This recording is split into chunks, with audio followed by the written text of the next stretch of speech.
Bismillahirrahmanirrahim.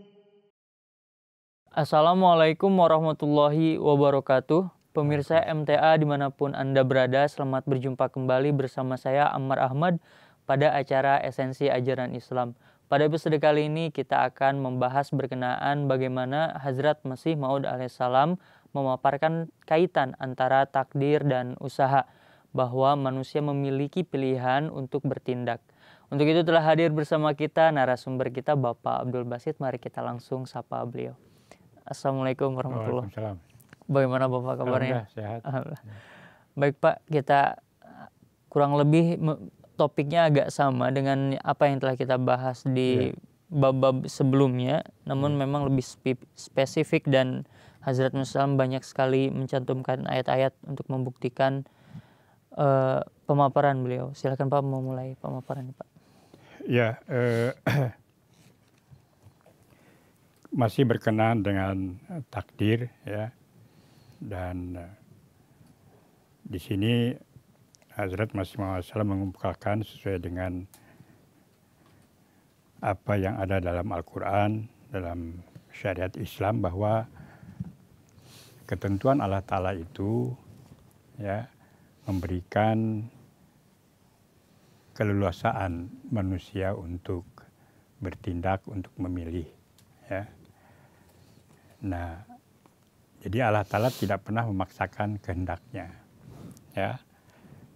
Jadi yang menentukan nasib, menentukan hasil ya seseorang itu adalah tindakan manusia itu sendiri ya. Jadi tidak ada Allah Ta'ala untuk memaksakan kehendaknya ya kepada manusia, dan ini yang ketentuan Allah Subhanahu wa Ta'ala. Karena apapun juga ya, kita mendapatkan kesimpulan bahwa manusialah yang menentukan nasibnya dan akibat akhirnya itu. Jadi sangat tidak benar di kalangan sebagian umat Islam atau kita ya, bahwa apapun yang kita kerjakan ini sudah ditakdirkan oleh Allah Subhanahu wa Ta'ala ya. Tidak begitu. Nah, di sini beberapa ayat yang mengemukakan bahwa sebagaimana yang disampaikan oleh Hazrat Masih Maud di sini, bahwa manusia berhasil karena usahanya. Berhasil itu boleh berhasil biaya atau dia tidak berhasil ya karena usahanya. Di sini Hazrat Masih Maud mengatakan, kalian mengajukan keberatan, menyatakan Al-Quran menunjukkan bahwa manusia itu bertingkah laku di bawah paksaan dan tidak memiliki kebebasan memilih.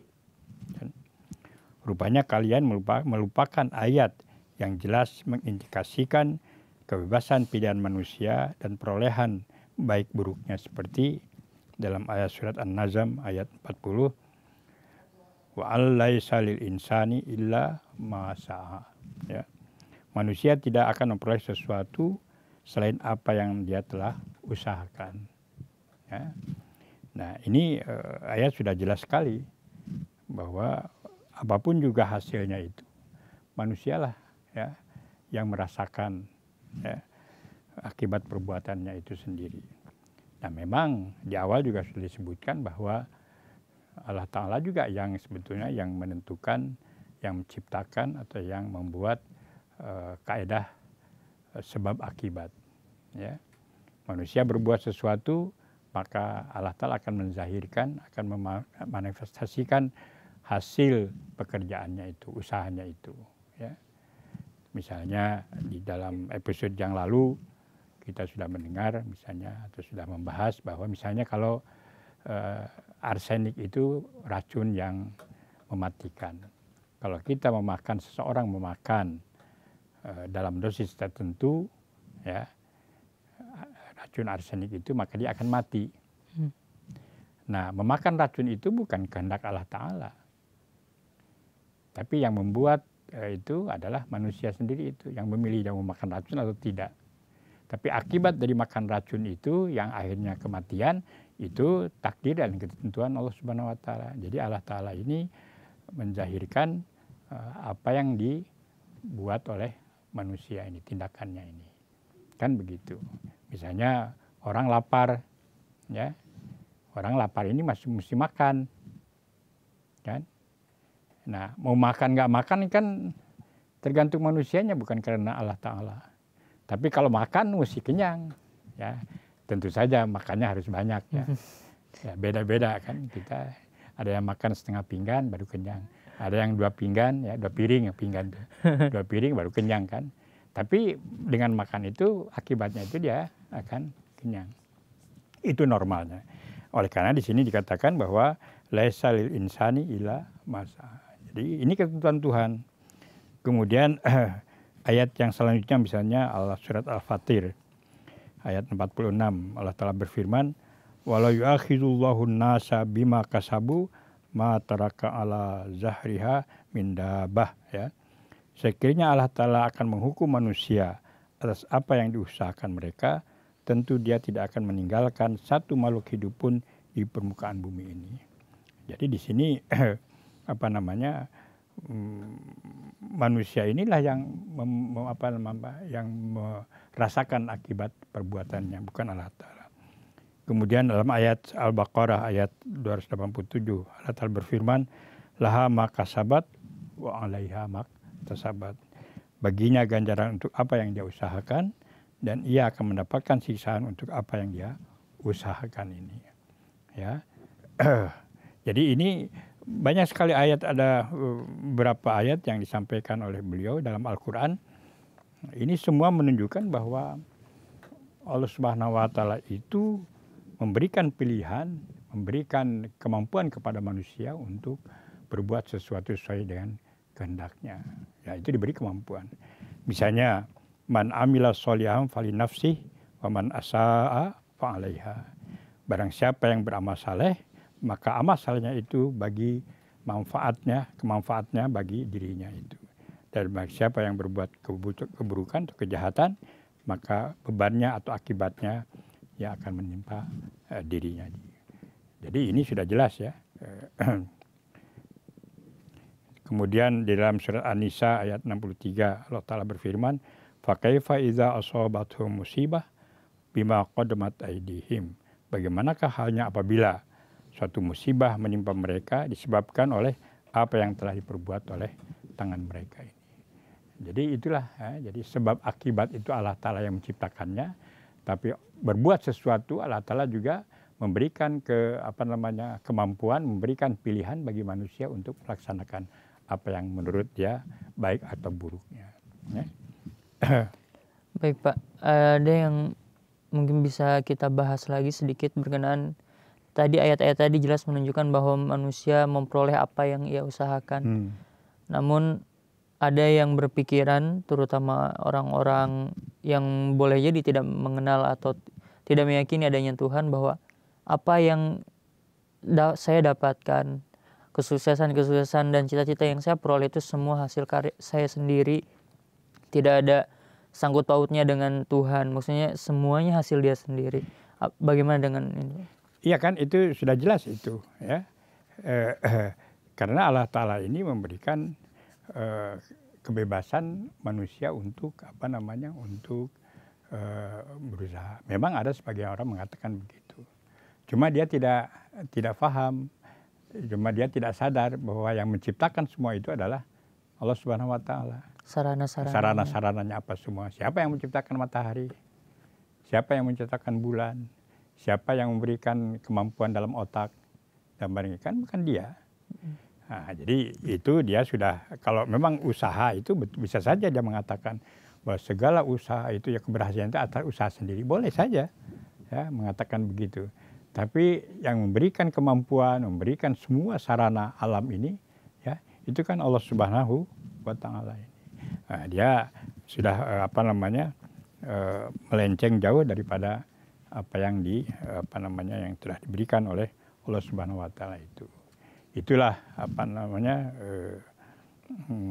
seseorang yang mukmin yang benar, beriman kepada Allah Ta'ala, semakin banyak gunanya ya semakin bersyukur kehadirat Allah Subhanahu wa Ta'ala. Maka bagi kita sebetulnya apapun juga kejayaan ini adalah semua kurnia Allah Subhanahu wa Ta'ala.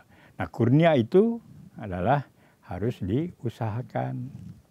Kan begitu. Allah Ta'ala misalnya di episode sebelumnya pun kita sudah bincangkan, sudah kita bahas bahwa Allah Ta'ala telah menyiapkan segala sarana ya, keperluan kita untuk maju. Ya. Petunjuknya apa semua. Ya.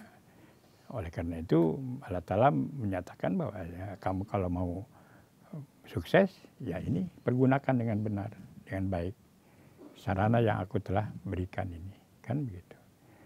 Entah itu kemampuan, entah akal, entah kesehatan, apapun juga waktu. Kemudian alam ini semua itu. Cobalah gunakan. Tapi kan Allah Ta'ala juga memberikan petunjuk. Nah ini semua anugerah itu bukan karena amal-amal kamu dulu. Ya Allah Ta'ala di dalam di bawah sifat rahmaniyahnya itu menyediakan semua keperluan bagi kita. Nah untuk mengambil manfaatnya itu kita harus ada usaha. Kan begitu. Nah itulah jadi kalau sebagian orang lupa akan jati dirinya, lupa bahwa segala sesuatu itu Allah Ta'ala yang menciptakan, itulah maka timbul bahwa semua itu karena usaha aku. Memang betul ya dari satu sisi karena itu juga tadi sudah disebutkan ayat-ayat bahwa tidak ada bagi manusia kecuali apa yang dia telah usahakan. Tapi selain daripada itu, di balik itu ya semua sarana, semua keperluan manusia untuk maju itu Allah Ta'ala yang menciptakannya ini. Itulah yang harus seimbang ya.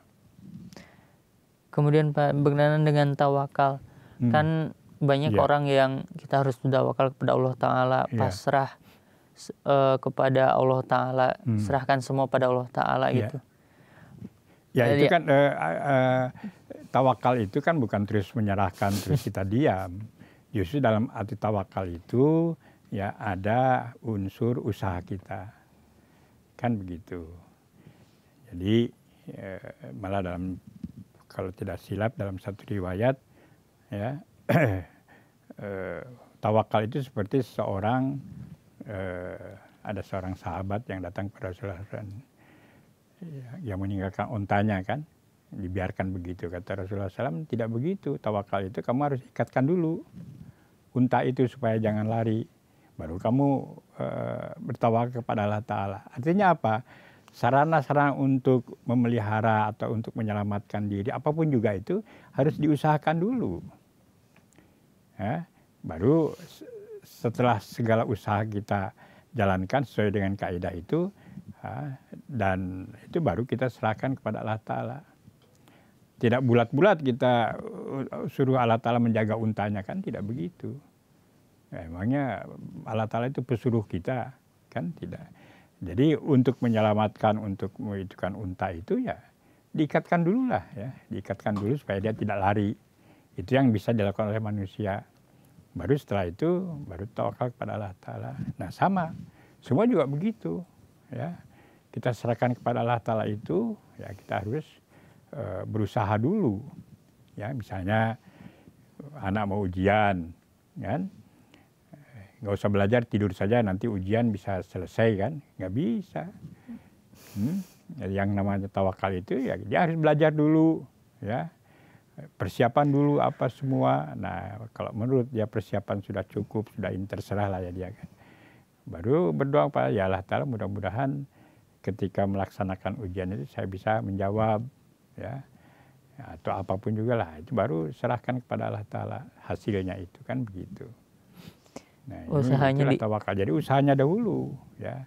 Makanya kita ini dalam Islam diajarkan sebelum melakukan pekerjaan kita baca bismillah dulu, usaha, baru terakhir juga minta doa kepada Allah Ta'ala. Kan hakikat doa itu adalah minta pertolongan bantuan dari Allah Subhanahu wa Ta'ala untuk menutupi kekurangan dalam usaha kita apapun juga, kan begitu. Itu adalah doa ya, jadi bukan, itulah tawakal sebetulnya, bukan bulat-bulat menyerahkan kepada Allah Ta'ala. Dia diam, ya Allah Ta'ala kasih rezeki tapi diam saja kan ya, itu nggak akan itu perata datang dari langit kan.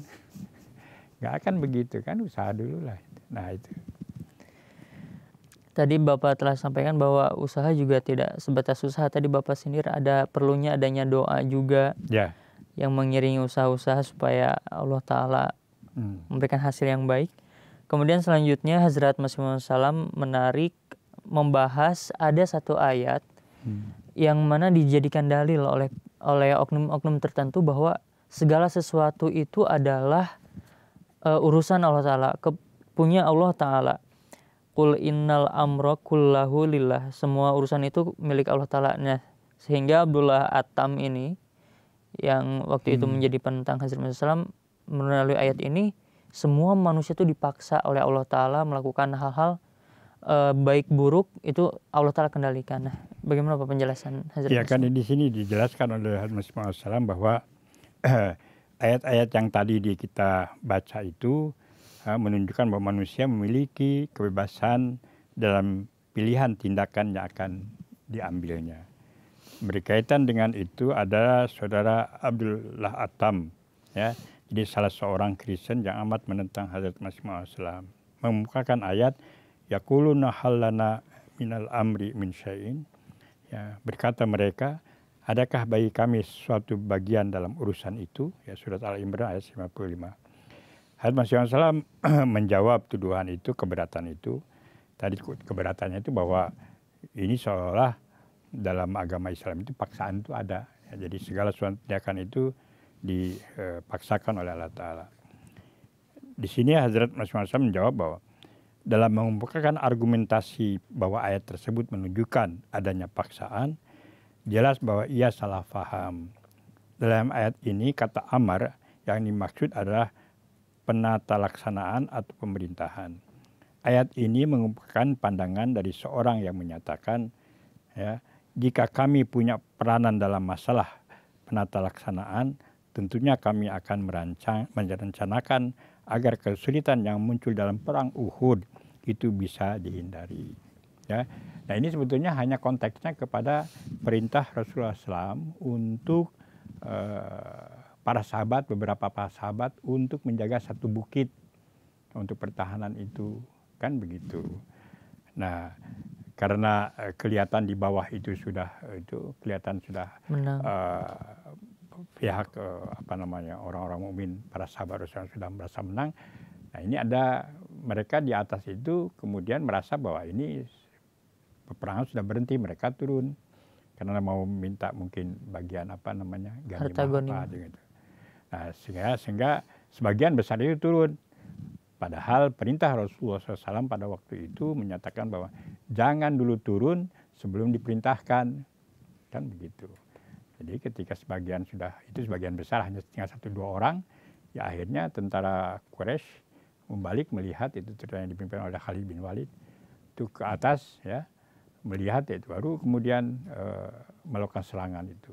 Nah disitulah, ya, ada beberapa keberatan kepada orang itu menyatakan begitu. Padahal itu khusus untuk kejadian kasus perang Badar itu. Oleh karena itu dikatakan qul innal amra kulluhu lillahi. Katakanlah sungguhnya urusan itu seluruhnya kepunyaan Allah Ta'ala.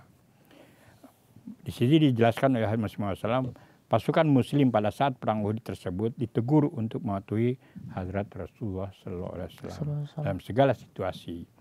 Ayat ini tidak ada kaitannya dengan masalah kebebasan pilihan atau paksaan. Ayat tersebut merujuk pada pemikiran beberapa orang yang menyatakan bahwa mereka akan mengusulkan sesuatu yang berlainan jika saja mereka diajak konsultasi. Allah Subhanahu wa Ta'ala menegur mereka, ya, bahwa hal itu bukan sesuatu yang bisa dikonsultasikan, tapi sepenuhnya merupakan firman Tuhan. Ya. Jadi beda itu urusannya itu. Ya. Perlu dipahami dengan baik bahwa takdir adalah suatu ukuran atau parameter sebagaimana dinyatakan Allah Subhanahu Wa Ta'ala. Wa khalaqa kulla syai'in faqaddarahu takdira. Dia telah menciptakan segala sesuatu dan telah menetapkan ukuran yang tepat. Ya. Dikatakan faqaddara takdira, ya. Dan Allah Ta'ala sudah menetapkan kadarnya, ketentuannya, parameternya, hukumnya, aturannya. Ya. Nah, ayat ini tidak menunjukkan kalau manusia tidak mempunyai hak untuk memilih apa yang dikerjakannya. Sungguhnya memilih itu sendiri merupakan bagian dari ukuran Allah Subhanahu wa Ta'ala. Ya. Allah Subhanahu wa Ta'ala telah mengukur fitrat dan kapasitas manusia, lalu menetapkannya sebagai takdir, dan dalam ruang lingkup tersebut dia menentukan sejauh mana manusia mempunyai pilihan dalam segala tindakannya. Keliru jika menganggap takdir sebagai pengertian bahwa manusia dipaksa untuk tidak memanfaatkan segala fitrat yang telah dikaruniakan Tuhan kepadanya. Keadaan ini bisa digambarkan dengan melihat mekanisme sebuah jam yang tidak bisa bekerja melampaui parameter yang telah ditentukan pembuatnya. Begitu pula dengan manusia yang tidak akan bisa mencapai tujuan yang berada di luar kemampuan fitrat yang dimilikinya. Dan juga ia tidak bisa hidup melampaui batas umur yang telah ditetapkan baginya ini. Jadi segala sesuatu itu ada ukurannya, ada hukumnya, ada aturannya, kan begitu. Ya tadi sudah dibahas lebih jelas lagi, misalnya segala sesuatu itu ya ada itunya, ketentuannya itu, termasuk ya hukum alam. Ya misalnya apa? Ya air itu cenderungnya itu dia mengalir mencari tempat yang kosong di bawah, kan begitu. Nah enggak tiba-tiba, tidak akan kalau yang normalnya begitu, tidak akan mungkin tiba-tiba tanpa sesuatu air itu yang muncrat ya kaluhur gitu kan, cari tempat atas nggak bisa. Ya, fitrat. Nah itu kan sudah aturannya. Makanya kalau aturan sudah tetap begitu, makanya manusia ini bisa mengambil faedah dari semua yang ditentukan oleh Allah Subhanahu wa Ta'ala. Itulah ya hukum alam, terus kemampuan manusia, bagaimana cara bekerjanya, bulan, bintang, semua itu. Nah itulah dikatakan bahwa khalaqa kulla syai'in wa qaddarahu taqdira. Jadi Allah Ta'ala menciptakan segala sesuatu itu dan menentukan kadarnya, menentukan aturannya, menentukan ukurannya itu. Kan begitu. Baik Pak, untuk episode kali ini silakan memberikan kesimpulan Pak. Ya, jadi dalam Al-Quran ini sudah jelas bahwa ini juga takdir dan ketentuan Tuhan, bahwa manusia diberi kemampuan untuk memilih dan bertindak ya untuk dirinya sendiri. Oleh karena itu tidak ada bagi manusia selain apa yang dia telah usahakannya.